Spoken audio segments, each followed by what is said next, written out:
طابيني خوشوي دوباره فيديوش تازه هاتشين ولاتان لفيديوشي تايبت لقيت منصوري قال لي رباسي برهمشي ماذا كاين يجيك طبعا سامسونج طبعا سامسونج اس 23 الترا بالضبط هذا نقول شي زوري هي وهوادار شي زور ما هو شي زور تصور كان بون والزور كذا كمان لبي نسيلون يعني لو انا لبوك شم نسيلي كفيديو تابعتي لسبين وتويز انا ريت من كاين خلينا نروح خالي خراب باش شي هي عمل خلينا نروح لو فيديو ان شاء الله باسي او زخمه ده طبعا سامسونج دون موبايل كشي عرس كدو انيش جالاكسي اس بلس بس غير لو فيديو بتابعت باسي موبايل ده كاين شكا او زخمترينا باشترينا يلا طابسك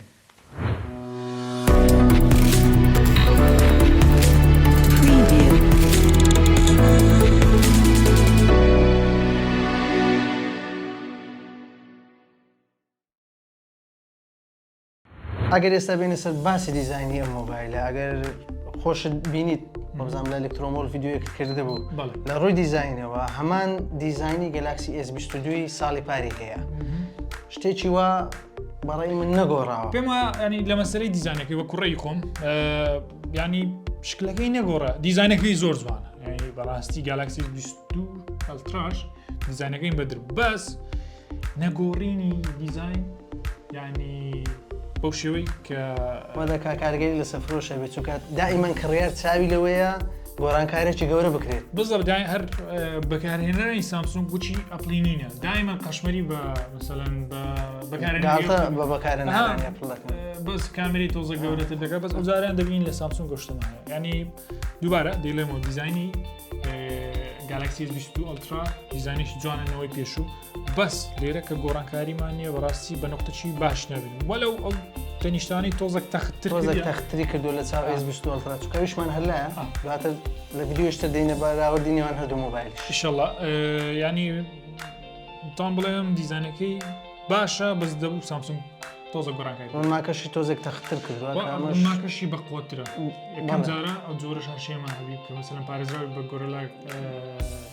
هەمان تایبەتمەندی گەلاکسی S22 ئەلترا هەیە تەنیا پارێزەری ڕۆنماکەی بوتە گۆرەلا ڤێکتۆر کە ئەوەش نوێترینەوەی وابزانم بەڵێ لەوەی شتێکی باشە بەس نازانم ئەو جیژی پێدەشتی بەڵام لەو ئۆفەرانی هەیەیانە هی خۆمان یەکەنە تاقیەکەینەوە وابزانم تا ساڵێک لە $75 لە چاکنەوەی ڕۆنماکە داشکان بۆ دەکەن سامسونگ ئەو جگەلەوەی کە دیارێکیش لەگەڵە کامە لە کوتای ڤیدیۆکە باسی دیارەکە دێنە سەر نرخش بڕۆینە باسی دووەم شت کە هەندێک شت ماوە لە ڕۆنماکە 6.8 ڕۆنماکە بەڵێ 6.8 ئینجا کە بەڕوونی کواد HD پلەسە هێوە ڕوونیەکەشی تووکەیە و 1750 نیتیشە کە هەمان ئەو ڕوونمایە کە لە S22 ئەلترا بەکارهێنراوە تەنیا پۆشی ڕوونماکە بۆ ینی هەمان کوالیتی بەڵێ 120 هێرتزیشە توانێت نێبوونەوەی 120 هێرتزیشە دەتوانی بڵێن ئەم ساڵ دەبێتە جێی شکوکمان کە ئایا S23 ئەلترا دەتوانێت ڕکابەری ڕوونما بکە وەکو ساڵی پار لەگەڵ مۆبایل ئازبەرزەکانی کۆمپانیەکانی تر دەگەم سامسونگ لێرە هەمان سیاستی ئەپڵەکانی گۆڕانکارێکی کەم بەسیانی هەمیشە ڕوونماکانی سامسونگ ناوازە بوون باشە ینی خەڵک چاوەڕێی دەکرد بەکارهێنەران چاوەڕیان دەکرد ئەم ساڵ شتێکی زۆر جیاوازتر لە ڕوونمادا بەدی بکرێت لە مۆبایلە بەڵام سامسونگ ئەوەی نەکرد دنیا بەس کاک مەسوور شتێکی چییە یانی بە ڤیدیۆکەی زۆر درێژ ناکەمەوە بەس یەک نقطەی برێم لەسەر شاشەی قەناعەتی خۆم وایە هیچ ئیشت بە شاشەی 2K و 4K و نازانم چ نابی پێم وایە HD پلس سەرو زیادە ئەو قەناعەتی خۆمە لەوانەیە مەسەلەن یەکەشتکە ئەمە جگەلەوەی کە ڕوونما چەند بەهێز بێت چەند تایبەتمەندی بەرز بێ ئەوە باتریەکی زیاتر وزەیەکی زیاتر خەرج دەکات کە ئەمەش دواتر بە خراپی مۆبایلەکە دەشتێتەوە ڕۆستەرەکەیمان دەبی باتریەکەی ماندوو دەبێەوە هۆش دەکات کە لە کاتی بەکارهێنان زووتر باتریەکەی داوەسێت ئەوە ڕێیمە بوو لەسەر شاشەکەی طبعاً ئەوە معنەیەوە نییە پەرەی پێ نەدرێت باشتر نەکرێت دائما تەکنۆلۆژیای نوێتر بەکار بێت لەناو شاشەبی یان لەناو پارچەکانی تکەبی باشترە ینی وەدەکە زیاتر چانسیەوەی هەبی کە بڵێ مەسەلەن ئەوە شایانی کڕینە بەڵام بۆ کوڕەی خۆم ئەمن ئێستا بشی کڕم شاشەی بە دووکەی بەکارنێت وەکو خۆشم هەر مۆبایلەکەم بەکارهێنابێ بە تووکەی بەکارم نێناوە بۆەوەی پارێزگاری لە خرجبوونی وزەکە بکەم. کاک منسوور ئەو مۆبایلە بەپێی ئەو کە لە ئیڤنتەکە دیتمان مەسەلەن بەپێی ئەوەی کە ئەو معلوماتانەی بڵاو کرێتەوە لەسەری وێستاش لە لامانە ئەوەندەی چێکمان کرد ئەوەندەی بەکارمێنە گۆڕانکاریەکان لە دەریکەن بەس بڕۆینە بەشی ناوێت گۆڕا ناوێت گۆڕانکاریە گەورەکان لە چارەسەرکردەکەی پرۆسەرەکە لە پرۆسەرەکەی کراوەکەویش خۆت باسیکە من باسی ناکەم. پرۆسەرەکەی بازیکەم تەوان ئەگەر دیتمان لە ئیڤنتەکەش کۆمپانیای سامسونگ کۆمپانی مەسەلەنەوەی چۆن دەڵێن نوێنەری کۆمپانیای گوگل و کواکۆمیشی لەلا بوو کە کواکۆم دروستکەری سنابدراگۆنە پرۆسەرەکانی سنابدراگۆن لەوێ بوو ئەوەش مانایەوەیە بە تایبەت بە هاوبەشی بە تایبەت شتێکی ئەکسکلوسیڤ لە بۆ سامسونگ دروست کرا کە توانایەکی ئەزم 134 خێراترە لە نەوەی پێش خۆی کەویش سنابدراگۆنی هەشتی جیندووە نەوەی دووەم ینی 4 نانۆمەترە بامان شێوە پێم وایە لە بۆ خێرایی ئەو مۆبایلە ینی ئاستێکی باشی دەبی کێشەی ناوی وەکو چۆن دەڵێ باسیەوە کشاشەکەی گۆڕانکاری دیان نەکرا و تۆ دیزانەکەی بەس پرۆسەرەکەی شتەش تایبەت دەبی ینی بێزگەلەوەی سنابدراگۆن بەخۆیەکەم لە پارەوە سامسونگ پشتی لە چارەسەرکردەکەی خۆی فکر ئەکسینۆزم تاوا ئیمالی کرد چکەوە لە بۆ عێراقاتیە سنابدراگۆنە کاتی خۆی سنابدراگۆن تەنیا بۆ ویلایەتە یەکگرتووەکانی ئەمریکا بەردەست دەخرا بەڵام لە پارەوە شتەکە کۆتایی پێ هاتووە ئەز دەکەم بێ ئەمەل بوو بەڵێ بێگومان ینی جێگرەوەی نییە چارەسەرکەری سنابدراگۆن وڵی نازان ئەمن ئەکسینۆس بیداەتی کردن پێداات بەس بەو دوایە زۆر دەخراوە ینی ئیدی پرۆسەرەکەی تام بڵێم پرۆسەرێکی زۆر باش لە ڕووی گرافیک کارتشەوە گرافیک کارتەکەی بەهێز کراوە زیرەکی دەستکردی شتێدا بەکار هاتووە 42 شتێکی کە خێرایەکی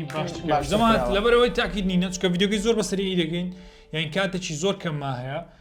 دەشمانەیە بەڕاستی ئەو دەرفەتە لە دەست نەدەین چکە مۆبایلێکی هێنامانە ئامانەتە بەڕاستی لامان هی خۆمان نییە نەشەریکە لە بۆی نادینە نەسپۆنسەرە ینی لەبەرەوەیە شتەکان زۆر بەلە دەکەین ئەگەر شتێک غەڵەت بوو لێمان بورن دواتر کە دێتە دەستمان و بە شێوەیەکی جوانتر و باشتر و بە تێر و تەسەلی باز لە ئەدای کامێرە و تایبەتمەندیەکانی دەکەین بزەوت ئۆکەی بڕۆینی سەر ئەوەی کاک مەنسوور تاوان ڕامی بازم 12 گیگابایت بیرگەکەشی 156 گیگابایت لەگەڵ 512 بەڵام بۆوانەی کە پێشتر ناوێت تۆمار دەکەن بە پریۆردەر هەمان بیرگەی 150 با لێرە باسی شتەشکی نرخەکە هەر پێش ئەوەی باسی نرخەکەی ئەمن دوسێ ناوام لە بۆ هات هەمووی باسیەوەی دەگەت دەڵێن کاک بڵن لەبەرچێ ئەو مۆبایلە نرخی کەمە یعنی لە چاونەوەکانی پێش هیچ شتێکەیە کۆمپانیای سامسونگ وەکو ئێستا کە ئەوەی ڕکابەری کۆمپانیای سامسونگە کۆمپانیای ئەپڵە کۆمپانیای سامسونگ نایهەوێت جیاوازی نێوان 150 دلار جیاوازی هەبی لە نرخ لەگەڵ آیفۆن 14 پرۆ ماکس بۆیە بە ناچاری دەبێت نرخ کەم بکاتەوە کاک مەنسوور شتێکیە نرخ کەمکردنەوە وایە قسەکە تەواو بەڵام ئەگە بەراورد بکەین مەسەلەن نزمترین آیفۆن 14 مەسەلەن دیکڕی بە چەند بە 1100 دلار وەلا ئەپڵ بەس لە بریکارەکان و لە شوێنەکان بپی 1200 300 یعنی 1400 زاروێ لە هەندێک وڵات لە هەندێک وڵات دەڕات ینی 3000 دلار بەڵام ئەم ساڵ سامسونگ کۆمەڵە گۆفەری لەگەڵدانەوە بەس ئەوەی سەیرە لێرە یعنی سامسونگ بەس دەست پێ دەکات بە بەرزترین ینی کودڵی ئۆپشن کە لە بازارەکە هەیە 512 گیگابایت بە ڕامی 12 گیگابایت پلاس هەدیەشی لەگەرەکەوەی 200 دلارە ئەوجا بە 1049 دلار کە کاژمێرەکەی دەڵێن نرخەکەی لەنێوان 300 دلارە 200 دلار پرۆڤێژنەکە نییە بەڵێ پڕۆیەکەی 325 دلارە ئەمەیان 250 بەڵێ ئەمەیان 250 کە گەلاکسی وۆچ S5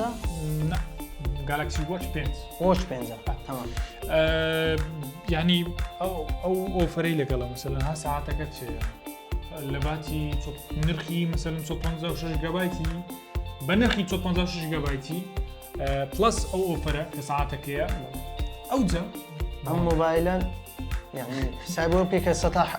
بۆ نمونە 75 دلارش لە چاکردنەوەی ڕوونماگەر لێت بشتێ بۆ دانیشتێنرێت کە ئەمانە هەمووی کۆ بکەیەوە ئەم موبایلەن لە نێوان 800 دلار خۆی دەبینێتەوە و نابێ ئەوشمان بێت کە ئەم موبایلە ئەگەر پریئۆردەری بکەیت کە ڕۆژ یەکشەمە بەردەست دەبێت بە ئەم موبایلت یەکەیەکی کەمی بەردەست دەخرێت واتە ئەو 512 بەردەوام نامێنین بۆ ئۆفەرەوە کە پریئۆردەر تەواو بوو و یاخود بڵێن داواکاری پێشوەختە بۆ کڕین تەواو بوو بۆ دواتر بە ئەو نرخە دەبی بچی 256 گیگابایت بکڕین کە ئەمەش بۆ ئەوانەی هەواداری سامسونگ بۆ ئەوانەی دەیانەوێت موبایلی S23 ئەڵترا بکردن ئێستا باشترین دەرفەتە بۆ نەخاوەنی باشترین موبایل بە نرخی کەمتر پێشمە لە مەسەرەی نرخی سامسونگ ئەو جاریان دێبات و لاپی بەڵێ بگو چونکە ئەگەر تەماشاکە ڕامی 8 گیگابایت بە 256 512 کە نزمتری ئۆپشن یعنی هێشتان ئەوە نەکرێ نازانم لە بازاری بەردەست نییە بە پریۆردەر نییە فکرکەینەوە ئەگەر 512 ڕام 12 بە 1049 دلار بکڕم دەبی هەشتەکەی کوبی تاکیدم نرخەکە هێرزانترە سامسونگ پێم وایە سامسونگ ئەو ساڵ باشترین دەرفەتیدا کڕیارەکانی و باشترین ئۆپشنی خستە بەردەم کڕیارەکانی بۆ ئەوەی باشترین موبایل باشترین تایبەتمەندی بە کەمترین نرخ بەدەست بەس جەماعەت یعنی حەق خۆتیان کە گومان کەن شەکهەیە لۆ هەیە ینی چی گوتی ماستە بێمونیە نازانم تا ئێستا چی لە پشتە بەس وەکو مواسەفات وەکو ئەو کوالەتی کە هەیە لێرە ئەو شتانە و تایبەتمەندیانە پێم وایە لە بۆ سەرەکەی باشە لە چاو تایبەتمەند بەخۆی لێرەدا یەک شتش خۆی دەبینێتەوە زۆر جار نرخی موبایلەکان کە بەرز دەبێتەوە بە یەکەم شت ڕوونمایە بەهێزی ڕوونمایە کەوا دەکات نرخی بەرز بێتەوە پێ دوای لەبەرەوەی گۆڕانکاری نەکردی زۆر لە ڕوونمای لێ نرخەکەی جگە لەوەش ئەو ڕوونمایە سامسونگ خۆی دروستی دەکات ناکە خۆ دروستێکرد مەسەڵەن ئێستا گەڕێنەوە گالاکسی S22 ئەڵترای خۆ ئیش بە خۆی دروستێکرد بەس ئەویان لە وازم 11 وەرەقەڵ 40 دلار 100 دلار گرانتر غەڵەت نەبێت بیدایەت کە دەرچوو یعنی پرسیارەکە ئەوەیە کە خەڵەکەیتی لۆ اینجا ئەوەش ناڵێم هۆکارەکان ئەویش سەعاتەکەی لەگە نەبووە بەچی لەگە بەچ لەگەڵ وایە کە بەچەکە ئێستا گۆڕانکاری لە گیفتەکانش کراوە لە S22 ئەڵترا کە سێ گیفتی لەگەڵە بەڵام هێشتا ناگاتە ئەو ئۆپشنی کە ئێستا بەردەستخراوە کە ئەمەش پێم وایە ئەم پرسیارە بۆ سامسونگ وەڵامی ئەم پرسیارە بۆ سامسونگ بەجێ بەرن باشترە بڕۆینە گرنگترین بەش کە زۆرترین دەنگۆی هەبوو لەسەری پێشوەختە و ئێستاش کامێرا کە ئەم ساڵ کۆمپانیای سامسونگ کامێرەیەکی 200 مێگاپیکسلی لەسەر بەکارهێنا و بێگومان قەبارەی کامێراکانشی گەورەتر کراوە گەر ببینی لێرەوە بەڵێ و ئەو سێ کامێرا کە دەتوانین بڵێن هەست دانەی چەند سەرچیەوە ئەوانی ترش هەر بە سەرەکی دادەنرێن و بە چوارچێوەیەکی کریستال دەورە دراوە و 200 مێگاپیکسلی ئەم ساڵ دەتوانین بڵێن جارێ تێز نەکراوە بەڵام هەز دەکەم یەکێکێنم پێگردانی یەکێک بێت لە باشترینەکان بەسەوە ئێشتا مای چی؟ ئۆپتیمایزی دەوێت بەڵێ مەسەلا لەوانەیە بە کۆمەڵێک ئەپدەیت و نوێکاری کە بۆی دێت لەوانەیە ئاستی کامێرەکە باشتر بکرێت و هەر هەمان 100 زوومە وەکو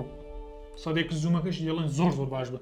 بەکارمێنە من ئەم ڕۆژ لە بازار بەکارم پێشوەختەش چەند وێنەم دیت ینی کە زووم کراوە بەراورد بە S22 ئەڵترا ینی بەجددی کامێرەکە زۆر باش بە بەس یاڵە دەبینین تێستیش دەکەین ئینشاڵڵا وێنەش دادەین لە فەیسبوک و لە ئینستاگرام توان لەوێ ببینین ڕێی خۆشان لەوێندەر پێمان بڵێ کاک مەنسوور ئەوە کامێری سەرەکی بوو ئەی کامێرەکانی تکە دوو کامێرای تریشمان هەیە کە ئەوانیش 10 مێگاپیکسل بە 10 مێگاپیکسلن و هەروەها کامێرایش تریشمان هەیە کە ئەوش 12 مێگاپیکسلە کە بۆ گۆشەفراوان بەکارێت و هەروەها کامێرای پێشەوەشی 12 مێگاپیکسلە واتە دوو دانە کامێرای 10 مێگاپیکسلیمان هەیە لەگەڵ دوو کامێرای 12 مێگاپیکسل یەک لە پێشەوە بۆ سەلفیەکی لە دواوە لەگەڵ کامێرا سەرچێکەش کە 200 مێگاپیکسلە و سەرنجێکی زۆریش لەسەر 200 مێگاپیکسلەکەیە سنسەری نوێ بزانی چۆن دەبی ئینشاڵڵا تەستی وێنەکان دادنی لە سوشال میدیا هەرچی دەرباری پاتریەکەیە هەمان پاتری ساڵی پارە کە قەلاقم لەو پاتری بەڵێ بێگومان ئەوە گرنگترین خاڵەکە خەڵکێکی زۆر پارگلیان لەوە دەکرد کە S22 ئەڵترا پاتریێکی زۆر خەرج دەکات تەنانەت بە چەندین نوێکاریش کە بۆی هات سامسونگ نەیتوانێت کێشەی چارەسەر بکات. مۆزوعەکە زانیت دوو شتە یەک پرۆسەری مثلەن ئەوەی چارەسەرکەری مۆبایلەکەیە چارسەر کەری موبایلەکە هەر بەخۆی سناپدراگۆن پار ئەدەی باش نەبوو وە ینی لە پلەسەکەی تۆزێک باش بووە بەس لەبێ پلەسەکەی جینوەنی ئەوە هەشتی جینوان نەوە یەکەم باش نەبوو هەر لە هیچ مۆبایلێکی باش نەبوو نەک لە سامسونگی لە بۆ پاتری لە بۆ سرعتی باش ڕوونماش لێرە دەور دەبێت بالضبط ڕوونمایەکەش هێزی ڕوونما چونکە بەقوتە ینی بەهێزە بۆی وا دەکات کە باترێکی زۆر خەرج بکە پاترێکە 5000 ملی ئەمپێرە هەروەکو ساڵی پاروات 45 واتیشە کە بەداخەوە کە لەسەری وارگایەکەرەوە لە نێو کارتۆنەکەیدا بوونی نییە و هەروەها بە دیاریش نایدە زانم دەرم دەمگۆ لە باتیەوەی سامسونگ لە پریۆردەری دیاری ئەوەی بدەکە سەعاتت بداتێ کە لەسەرەکەت داتێکیان بەڵام کە لەسەرەکە 25 $150 ئەویشی لەگەردی بەس هەردووچی لەگەڵ باز زۆر باشتر دەبوو بۆ بەکارهێنانم بێگومان وە لە ساعتەکەش باش خراپ نییە بە زیادی بەس یەکشت لە پاتریەکەی ئەمەک خۆم پێشبینی دەکەم پاتریەکەی باشتر بی لە چاو پارسە لەبەرەوەی پرۆسەرەکەی باشترە و پرۆسەرەکەی باتری کەمتر خەرج دەکات بزەوت ئەوجا دەشکەویتە سەرەوەی کە یانی لەوانەیە واژ نبی با چاوەڕێ بکەین وابزانم هیچ تایبەتمەندێک نەما باسی بکەین و ئەوە تەواوی ئەو زانیاری و چاودنیانە و کە پەلا خستانە ڕوو لە کەم و کوڕیمان بورن و ئەگەر بەخنەوە پێشنیاردا چۆن کۆمنت نووسن وەروە هەر پرسیارێکتان هەیە لەسەر ئەم بالا پێمان بڵێن ئینشاءالله لە ڤیدیۆی تایبەت لە داهاتوو یان بە پۆز لە سوشال میدیا دەخینەوە و سەبسکرایبی هەردوو چەناڵەکەشمان بکەن کە کوردستان تیوب و تێک پلەسە تا ڤیدیۆی داهاتوو بەخواتان دەستپێرین و